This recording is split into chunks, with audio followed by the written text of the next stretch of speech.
Hey, what's going on, everybody? Matt Holmes here with BodySynergyTraining.com and TacWads.com, coming to you with another Feature Friday interview. And I apologize if I sound a little funny. I'm getting over a cold, so if I cough again, I apologize on that.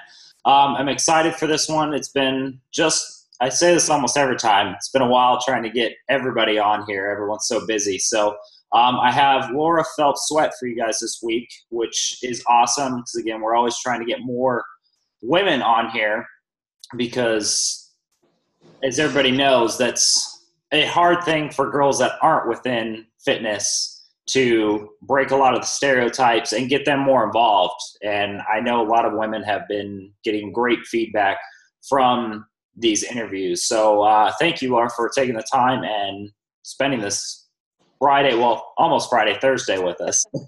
No problem. Thank you. All right.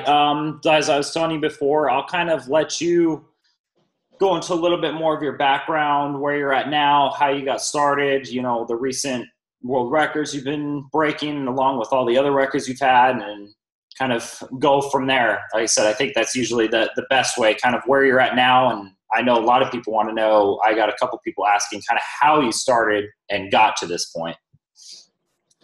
It's been almost 10 years now. So going way back, I guess, I started, my husband and I used to live in Toledo. We weren't just dating at the time, and I was kind of a runner. I just recreational running, and that's when we met. And I didn't want to run anymore. I just didn't know what I wanted to do, but I'm very competitive by nature, so I just needed to find something else. So he was really into bodybuilding, and so I went with him to the gym and started lifting weights, but not for powerlifting though. I was just doing more bodybuilding type stuff, and just kind of fell into powerlifting a little bit because I didn't do any power lifts. I just did bodybuilding type movements. I didn't squat, didn't deadlift, nothing like that. So on my last show that I did, we realized that I needed to bring up some muscle thickness, in certain areas. So decided to start squatting and deadlifting. And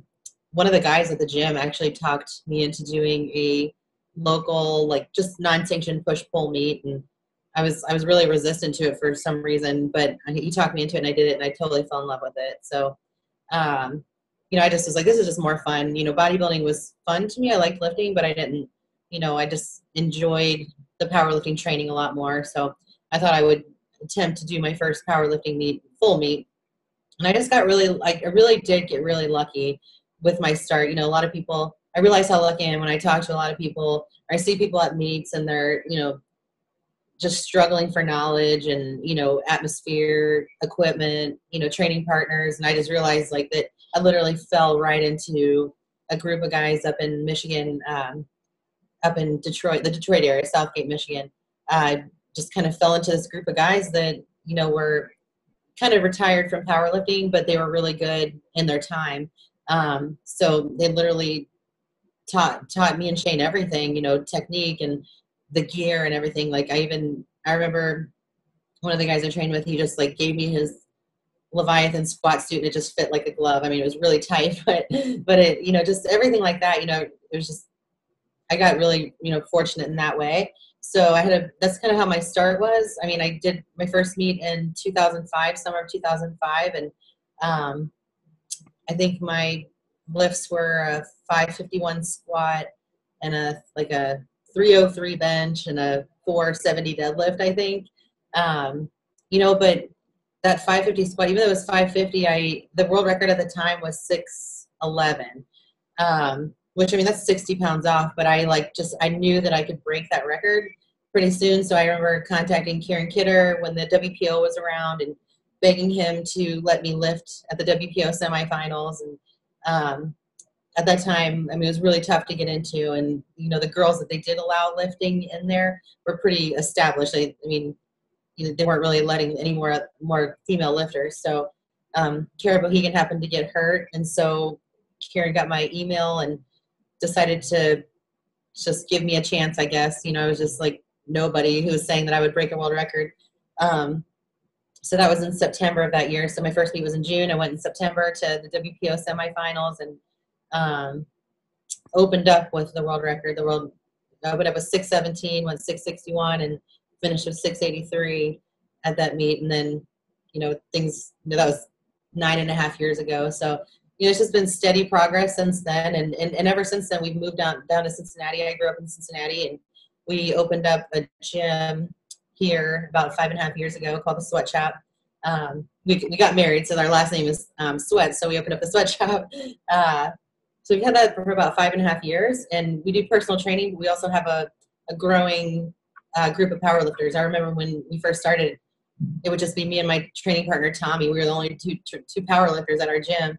But now we have literally probably 20 or 30 powerlifters at least, that train at the gym and consistently, and we go to meets together. And, we have a really good team of people that know our system, and, we just have a really good group of people here. And about a year ago, we opened up a CrossFit gym, right next to our current gym, the Sweat Shop. So now we run a CrossFit gym where we incorporate a lot of our powerlifting into the training there. So that's been going really well also, but yeah, that's kind of 10 years in a nutshell. And then your recent meet, then what were the totals and everything on that one? The most recent meet was Relentless in Minnesota in March. I've always competed at 165 has been my weight class. Sometimes I just don't cut the 5 or 7 pounds and I go 181. But I decided to do something that was been a goal of mine for this whole time, is to cut to 148. So I spent about 12 weeks dieting and training and getting ready for that. And, I made my weight class, made 148 for that meet. And in the squat, I squatted 672. So that was a world record squat. The previous record was 625. And unfortunately, I don't know what happened, but right after squats, I got a horrible stomach ache and I could not bench or deadlift. So I didn't end up benching or deadlift, but I got the world record squat at that meet. The meet before that was the Westside Pro Invitational last August, where I most definitely did not cut weight. I actually tried to go up a weight class and went up to 198. And at that meet, I broke the bench record. So the record before that was 498, I think, and I did 540 bench at that meet at 198. So I've done 540 at 198 and 181, and 530 at 165. Yeah, and that's impressive. With thank you. Huge, because if you think what you cut down to and then went up with the West Side one, like that's tough in general, just between all those classes and still being that close with all those numbers. Like that's a task in itself, let alone hitting world records, but staying that close in all of those, that's an accomplishment itself. Thanks.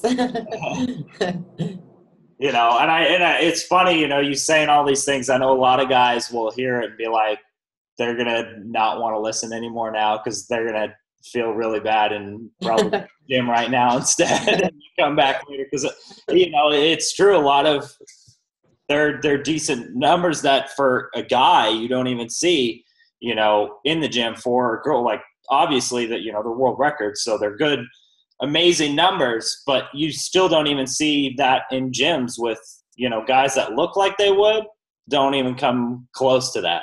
Yeah. I mean, a lot of people have a lot of potential, and what I've learned just through meeting people all this time is that they are just lacking in a proper training program, or they don't have the right atmosphere, the right training partners. So it's crazy to see there's a lot of people with a lot of potential out there that just aren't able to do it just for certain reasons. Yeah, Nat, I guess, with you mentioning that with the proper training, I'll bring up one of the questions that I had now from a girl that I had about almost a month ago, a girl that's getting in. She's just about to do her first powerlifting meet, I think in August is what she's training for now. Real awesome girl. For people that haven't seen it, go back, watch it, because she gets epileptic seizures.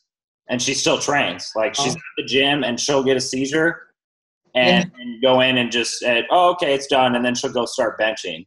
Oh my gosh. And I'm like, that's pretty fucking hardcore right there. Yeah. It doesn't affect her at all. And she loves training. So when I told her earlier, I was like, I'm going to have Laura on. She was like, she wanted me to ask you, what's your training like now? What was it like when you started, and kind of the evolution to get you to the numbers and where you're at now?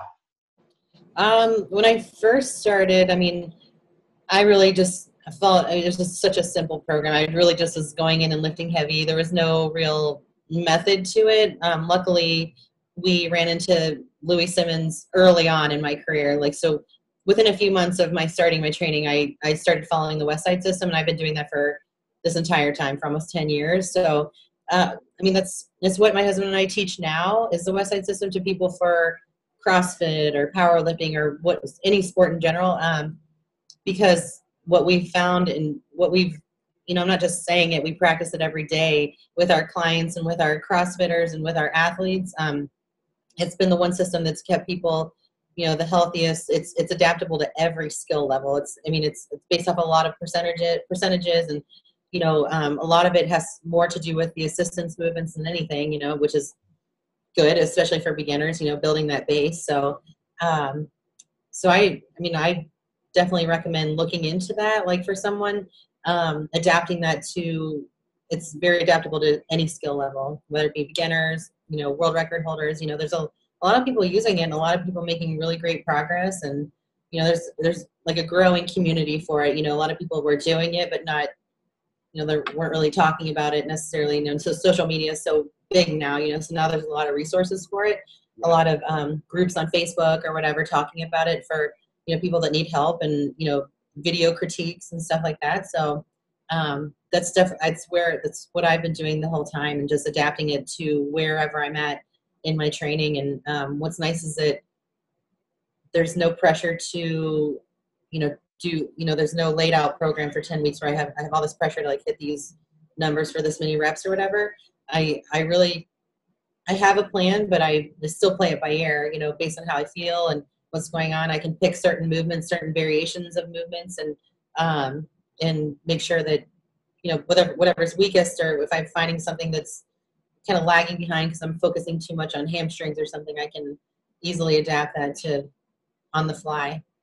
Yeah. And Westside is, it's, how you mentioned, I definitely have seen more so in the past couple years of it being more of a common, like, it's been a big name obviously for a long time, Louis and Westside, but it's now more commonplace. And I think with CrossFit and now the powerlifting, and, like, AJ's a buddy of mine, and doing all the powerlifting courses with that he started with Louis, it's becoming more of, like, people know what powerlifting is now in a way, thanks kind of to CrossFit. Yeah. It being involved, and people being like, wow, I'm actually a lot better at doing CrossFit by doing, the powerlifting, and then right. West Side. And as you said, it's so adaptable where you can put it in with that. I know Louis has worked with a lot of professional athletes in other various sports, with NFL, things like that. So and he obviously uses this. It's not like he makes up some other system. It's still the core base of that. And I'm a big believer with a lot of the powerlifting stuff is that you can't lie. Having that strength base is going to carry over to no matter what you do. And that's what we do with a lot of, like, the tactical stuff I do, is the base is still powerlifting. And then, like I said, the accessory movements is really where the changes are. Exactly. What you're doing from there. Right. Perfect. I like that. Okay. We'll jump into the next one then, which will be good because it kind of plays what you're saying with dieting down, like going up in weight classes or going down. Let's start with, like, what's your nutrition like now normally on a normal basis if you're not going up or going down, staying at your normal weight class? Well, I've always, ever since bodybuilding, I've kind of maintained that type of diet or nutrition plan. I eat probably less now than I did probably 10 years ago, because of time, so really, instead of eating 6 or 7 times a day, which I just realistically don't have time for, I'm eating probably 4 to 5 times a day. I eat like a bodybuilder. At night, I only eat protein. During the day, I'll eat just balanced food of, lean protein and, good carbs, sweet potatoes, some brown rice or oats, but mostly sweet potatoes. And other kinds of potatoes, red skin potatoes or whatever, some rice and, veggies. It's really so simple. I don't follow any named diet or anything like that. I just eat clean, and I do love bad food. I mean, I try to limit that, but, it doesn't always happen. I'd say, like, if I get closer to a meat, like I'm getting within, I think 10 weeks now of the West Side meat. So I'm really having to limit the amount of additional food that I have to my clean food. Because I'll eat the clean food. I have no problem with it. I'll eat anything, I'm a creature of habit. I'll eat the same thing every day. It doesn't bother me at all. But if my mom brings in a cookie from her bakery, sometimes I can't refuse. I'm that same way. Lately, I've been like, I love Snickers ice cream, and I got to stay away from it when I go to the right. store. Like, I'm not going to get it, and I have to go buy it, and I end up something's next to it, I end up walking out with it. But right now, I'm like, no, I can't. Yeah. I'm trying to get down more. I can't get it. Oh. What was it like then when you did the 12-week one and you cut down in the last meet? Really, it was just the same things I'm eating now, but absolutely no cheating unless it was planned. Like, unless it was like on a Saturday and I just needed like a refeed meal. It was just eating my normal meals. Towards the end, like, I was kind of getting stuck a little bit, so I was playing around with just a little bit of carb cycling, just on days where I was less active and not training as hard. I wasn't eating as many carbs, and simple stuff like that, which seemed to help. But I was eating about 5 meals a day, just either lean ground turkey or fish or chicken with most of my carbs came from sweet potatoes typically, and a lot of green vegetables. I mean a ton. Like, I even take this macro greens powder, so I was taking a ton of greens. So it was just really just eating clean without any no cheat meals. Yeah. It's not, there's so much stuff out there, but you can easily overcomplicate it. And I think a lot Definitely. of that it's And I mean, I've played around enough over the last 10 years to know that something like a high fat, low carb diet doesn't work for me. Like, I know a lot of people are really push that kind of now, whether it be for health reasons or whatever, but I gave it plenty of time. It wasn't like I just gave it a little bit of time, but gave it plenty of time. And for me, I noticed this significant strength and energy decrease. So my body is pretty carb sensitive, and the fact that I need carbs. So I really try to be careful, like, at least when I take in my carbs or what kind of carbs I take in, but I'll never do a low carb diet or low carb, high fat diet. For me, for performance, it just doesn't work for me.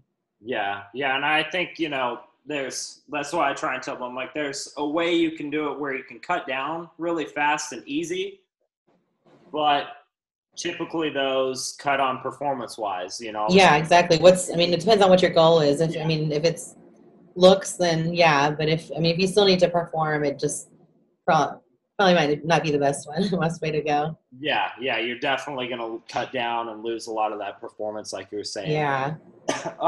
Okay, well, with some of that too, I know always when I have girls on, I get feedback a lot of times, and I still get the same questions typically. For, when you started out and your progression over, how I know a lot of women are afraid, obviously, of entering the gym, let alone going into the weights, and then step further on that is picking up a barbell. What's kind of some advice or words of wisdom that you can give for them on that? Luckily, what we found with CrossFit is that I think CrossFit's helped a lot, whether people like CrossFit or not. That's helped a lot of women to not be afraid of handling a barbell, seeing that, like, it's not going to make you, there's a lot of things you have to do to get big, so I think people are understanding that, like, just because you're going to lift weights, you're not going to get big and bulky. So, I think just understanding that, letting people know that, you'll burn fat faster. There's a ton of things that we talk about with our own clients.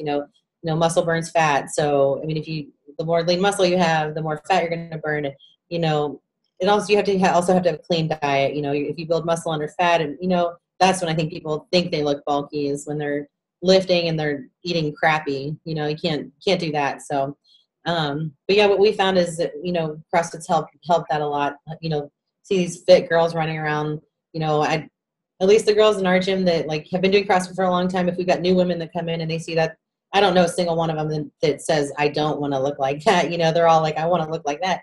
And they start to realize, you know, that you do have to push yourself, you know, there. You know, it's not just eating clean. Like if you want to, you know, look fit, you have to push yourself harder besides just doing, you know, I don't know, jazzercise or something. I don't know. You know, you have to pick up a dumbbell, pick up a barbell, you know, and once they do, I mean, there's very few women that I've come across in my years of training people that don't want to be stronger. You know, once they actually get a taste of it, you know, I don't know anyone who's like, doesn't care, you know, it's like, oh, I don't really care. You know, most people, you know, they want to be stronger. They, you know, whether they ask me to train the bench press or not, if I have them do it, I know most of them they're pretty happy when they, you know, put up 100 pounds or something like that. So it's pretty fulfilling. So.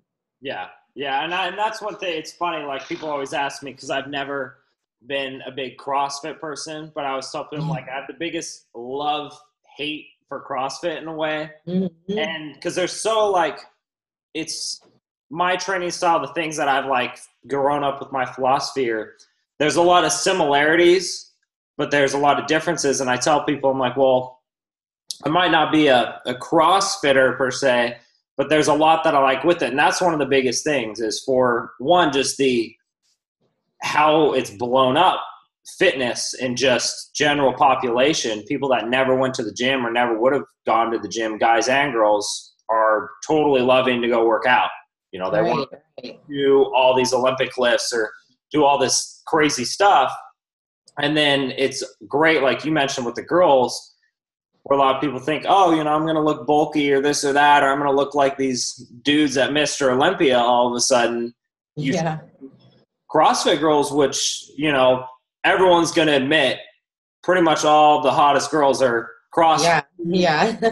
And they don't look like men either. You know, they don't look like they're going to be Mr. Olympia or anything like that. That's what most girls, they say, I want to look like this. It's like, well, here's what they do. You know, they are doing the barbell lifts. And like you said, they actually, once they start doing it, they fall in love with it. You know, the benching or picking up a barbell and doing deadlifts or, you know, doing cleans, things like that. They're actually like, wow, it seems like it gives them something that they were afraid of. So they overcome that, but it's like invigorating to them, giving them something that they hadn't had before. Right. It really is life-changing for a lot of people. We see it all the time. And I think that's why it bothers me when, you know, people bash it so hard, because it's, I mean, of course there's gyms out there that probably aren't taking the best approach, you know, and don't have the proper coaching or whatever, but it's like that with anything. Like it's not just CrossFit. So it's personal training, it's everything. So, I mean, we just try to change that perspective by running our own gym the right way and getting people strong the right way, and, you know, giving people options. We don't, you know, there's so much criticism about CrossFit, you know, having these novices do Olympic lifting, and you know, so we kind of separate our workouts into life and sport. You know, if you're just doing this to be in shape, you know, and here's the workout and there's snatches in it, you don't have to do the snatches. Here's what you'll do instead. You know what I mean? So, I mean, if you have the right, you know, you'll just throw people under, you know, things that they're just not ready for. So it just comes down to proper coaching. But you know, that being said, you know, it literally, we've seen it literally change people's lives, you know, and so therefore, I don't know, I get a little defensive about the whole CrossFit bashing. Yeah. And that's what I tell people. I'm like, you know, it's more so like where it's just not my thing. You know, I've always been like into the strongman stuff, this and that. Yeah. Like the tack wads, people see that I'm doing now a lot with the tactical training. They're like, oh, you know, because it does have like the conditioning are more like similar to CrossFit wads. People are like, oh, so it's kind of like CrossFit, but then they see there's the powerlifting aspect. So there's similarities. And like I tell them, like, I love CrossFit, but it's like, I guess hate's not the right word, but it's the easiest way to describe people, because I have a lot of friends that also own CrossFit gyms. They're great coaches. And that's where I tell them, like, there's like you said, that in anywhere you go, there's going to be bad gyms, bad coaches, no matter Right. what sport or style of lifting it is.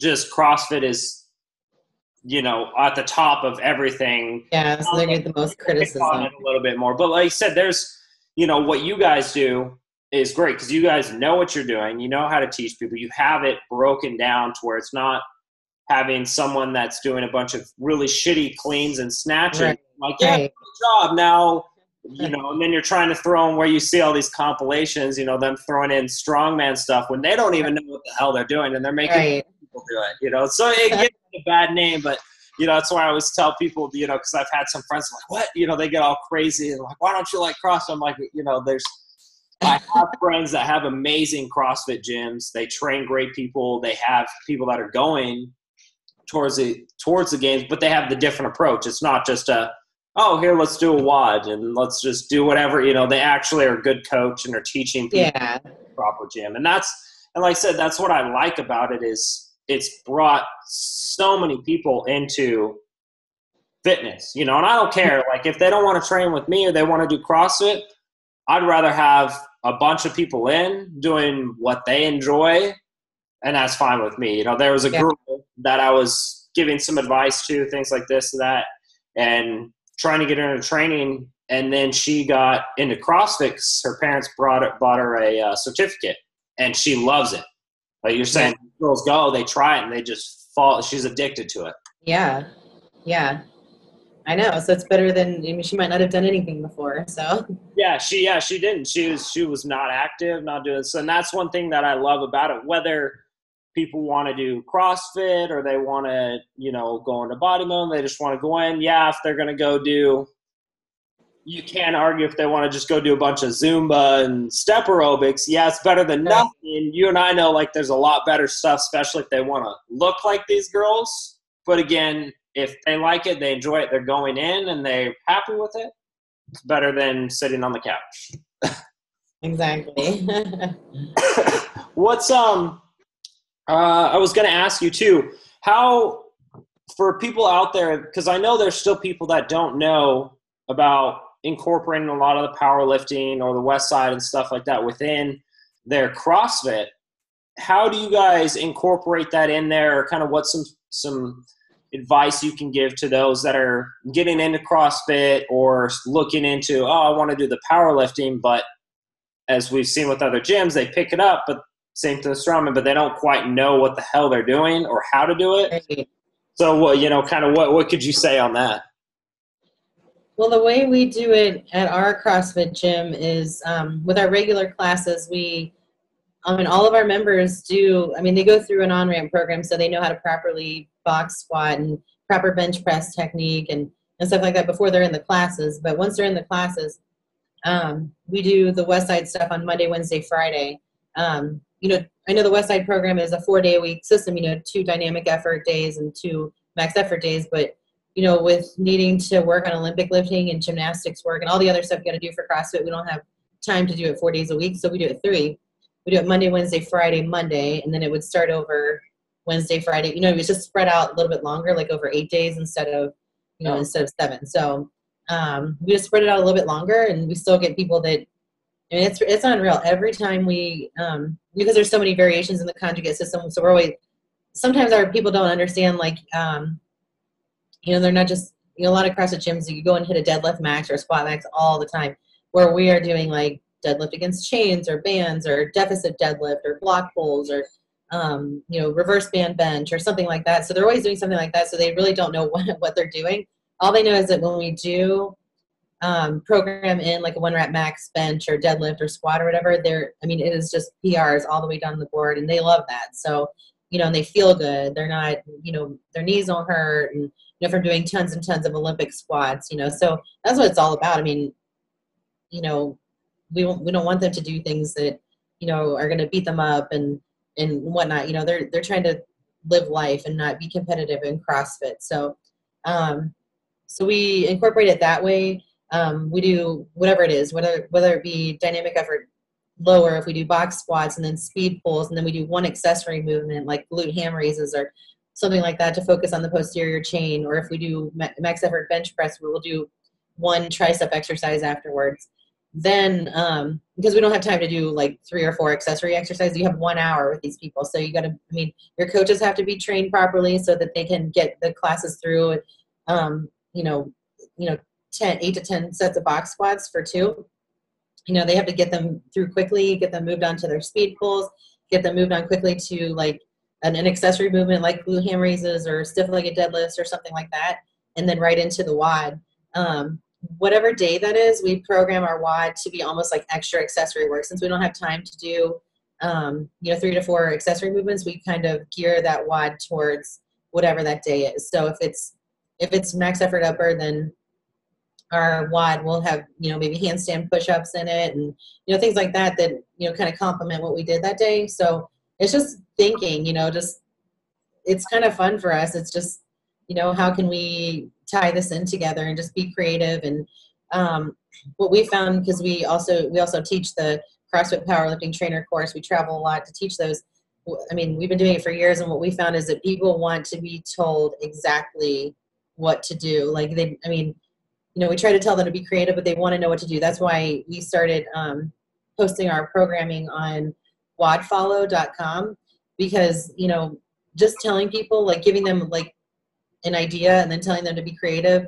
I mean, they can, but they really just want you to tell them what to do. And then once you get the hang of it, and you're doing it and you follow our program for a while, then you kind of go out on your own a little bit. Some people do because they get it, like you just need to be told what to do for a little bit. But our competitive CrossFitters, so we've got a competition team.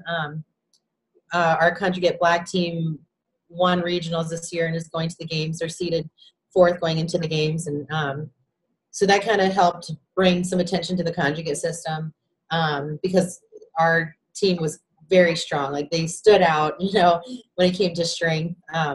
So that was it. After that weekend, it really brought a lot of attention to it, or a lot of people that were interested in it and thinking about it, they finally were like, okay, I'm ready to do this. I see it now.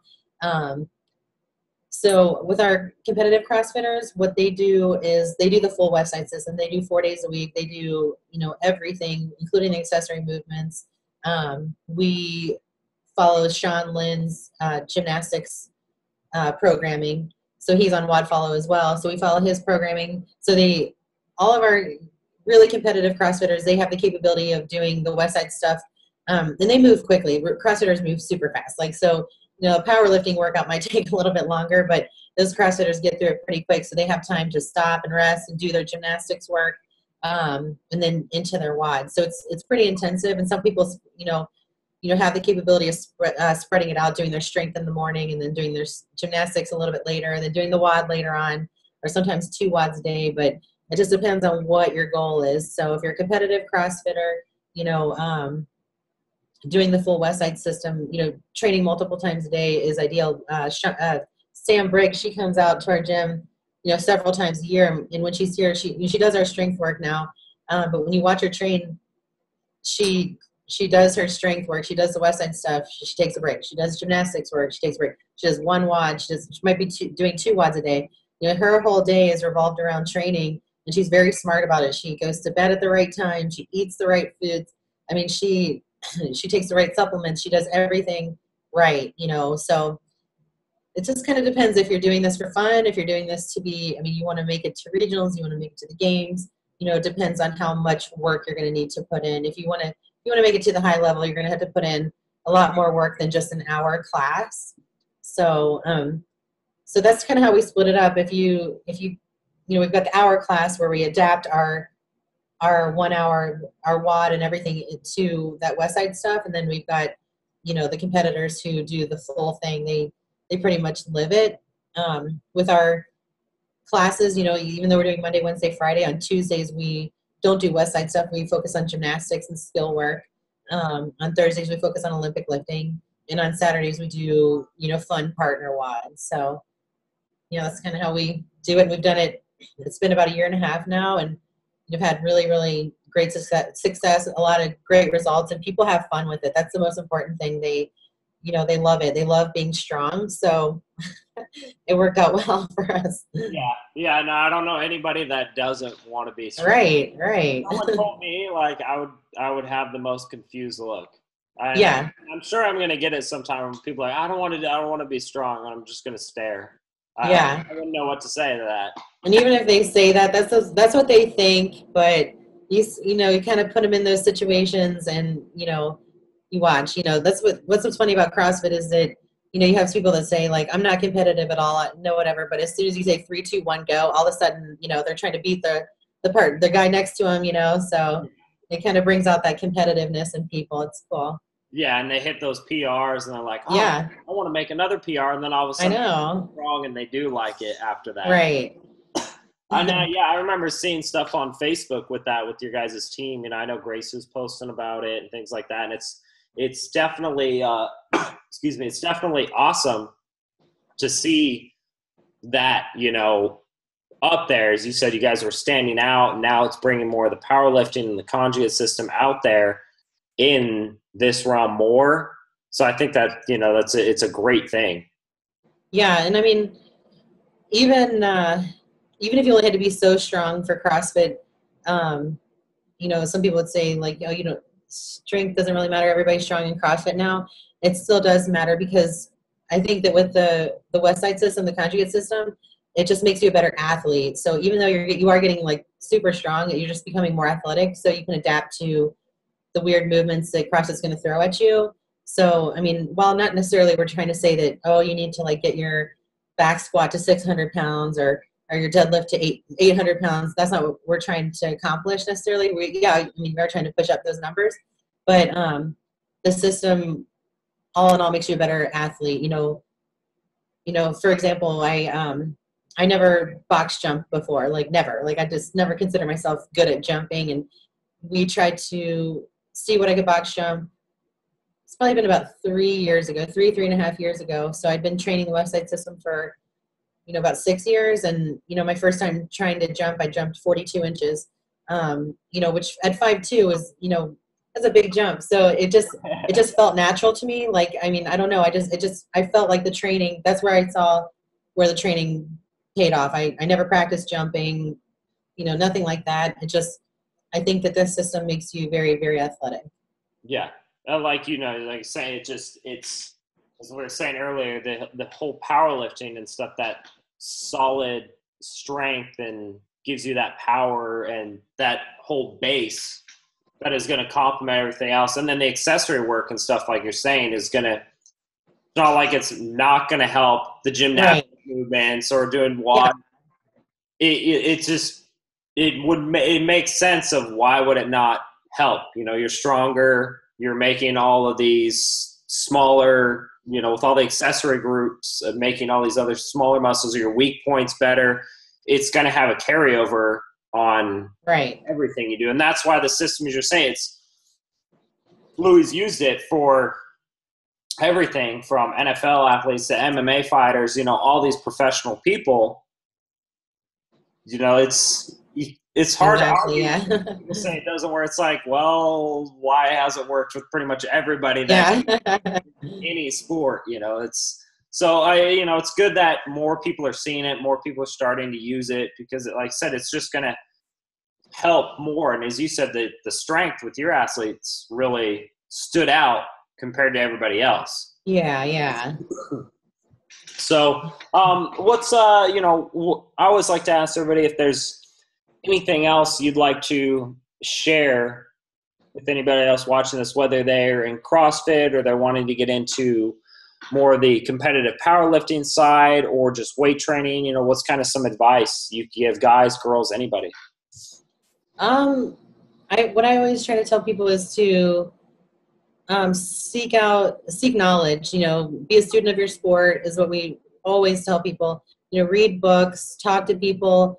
When you do your research and you find a system that you want to train, no matter what it is, stick to it. I think something I see people do negatively is that they jump around like crazy. Like they do, one program and they get really strong. Like, okay, cool. Now I'm going to go on to this one. I'm going to try this cycle for this next 12 weeks. And then I'm going to try this cycle.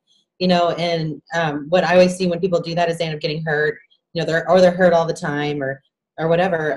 I just think it doesn't pay off in the long run. I just try to tell people, find something you like, something you have fun with and that you can stick to for a long time. I mean, find the right training partners. That's very important. Atmosphere is everything. No matter what you have to do, whatever sacrifices you have to make. If you're doing CrossFit, don't necessarily go to the closest CrossFit gym to you. Just because there's one right at the end of your street doesn't mean that that's where you should train. Do a little bit of research, get on forums or get on Facebook and talk to people and ask people, where should I go?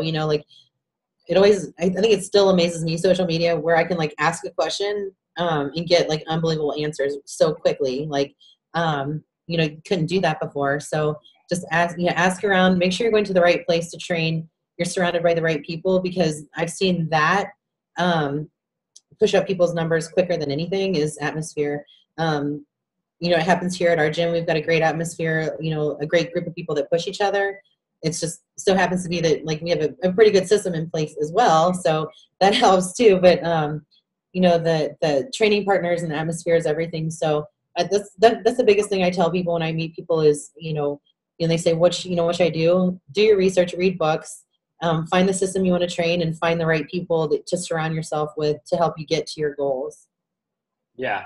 Yeah. And I think that's, good advice. And actually it's not something we've touched on a whole lot with anybody, anybody else I've had on here briefly, but the environment, where you're going makes a huge difference. For me right now, I travel, there's a bunch of gyms a lot closer, but I go farther because of the environment, the people that are there, I like them. I know the owners, and then, it's like for where I'm at now, it's perfect for me. People they don't understand it.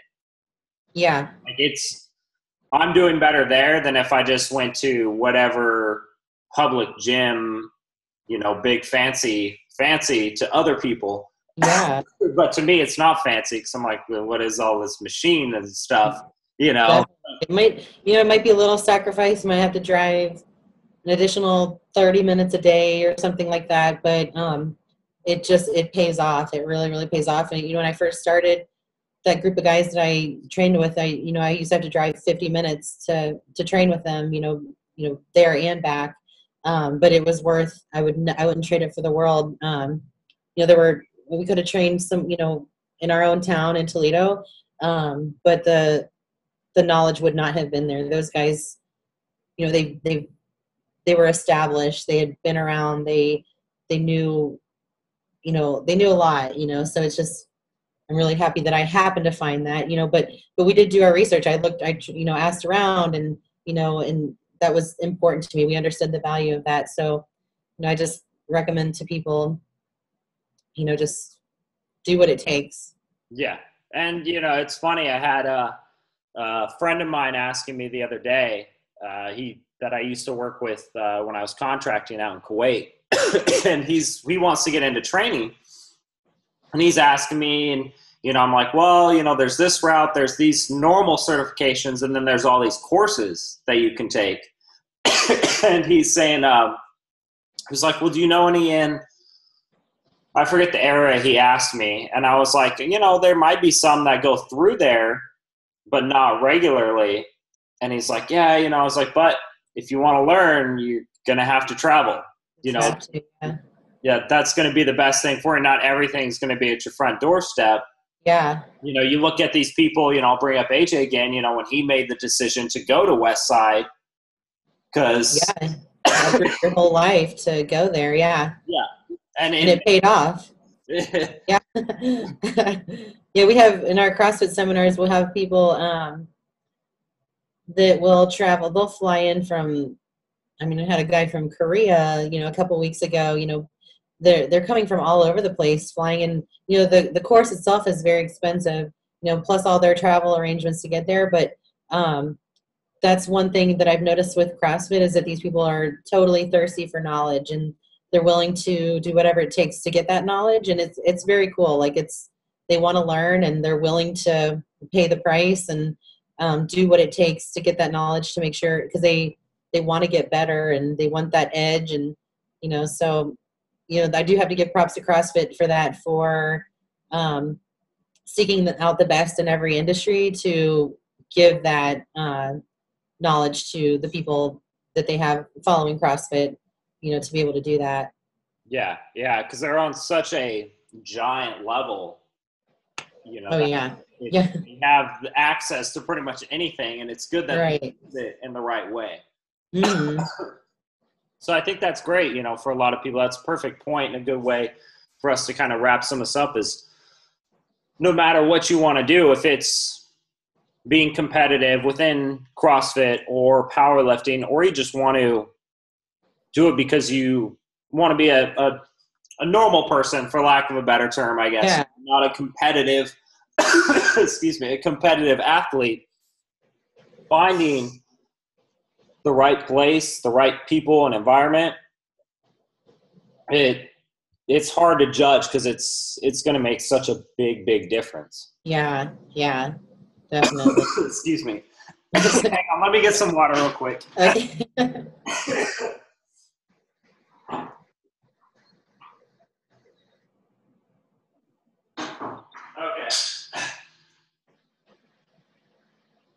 I was doing good up until the very end of this. Okay. Perfect. So I appreciate it. And if people want to get a hold of you, know more about the CrossFit gym, the sweatshop, all of that stuff, or just want to follow you, where's the best place for them to get more info? I can be found pretty much everywhere on Facebook, or I'm pretty easy to get a hold of on Facebook. If people want to follow our programming, we are posting our powerlifting training and our CrossFit. So two totally different things. Whether if you're looking for powerlifting, you choose Conjugate Powerlifting. If you're looking for CrossFit, it's Conjugate CrossFit on wadfollow.com. So we've had a ton of subscribers with, on wadfollow now, ton of followers, and we've got a new Conjugate Nation Facebook group where people can talk about, the programming. It's a resource we want to put up for people that are following the program, that have a question about tomorrow's workout or whatever, and hey, did I do this right? So we're kind of getting that going so that people can start talking about it. We've got our website, CrossFitConjugate.com. The sweatshop website is, I think it's down right now. We're getting a new website built, so that's not necessarily the best way to get a hold of us, but anybody can get a hold of us on CrossFitConjugate.com. If they need to ask a question, you can send, there's like a info at CrossFitConjugate.com. They can find that on the website. It'll come to us. So yeah, there's a ton of ways to get a hold of us, but you can do it through that or through Facebook, I would say. Okay, perfect. And I'll do that. And I'll get, if there's any links, I'll get them from you and post this next week, because I have another one that I'm posting tomorrow. I'll put all the links and everything below it for people that want to contact you guys, find out about the training, things like that. Awesome. Yeah. Thank you. Perfect. And I appreciate it. Yeah, no problem. Time answering these questions for everybody. And I know a lot of people are going to get a lot out of this. So again, I appreciate you taking the time. Good. Thank you. All right. Everybody stay tuned as I cough some more and get another new interview for you guys next week. And again, thank you a lot. Thank you so much. Thank you. Talk to you soon. Bye. Bye. Bye.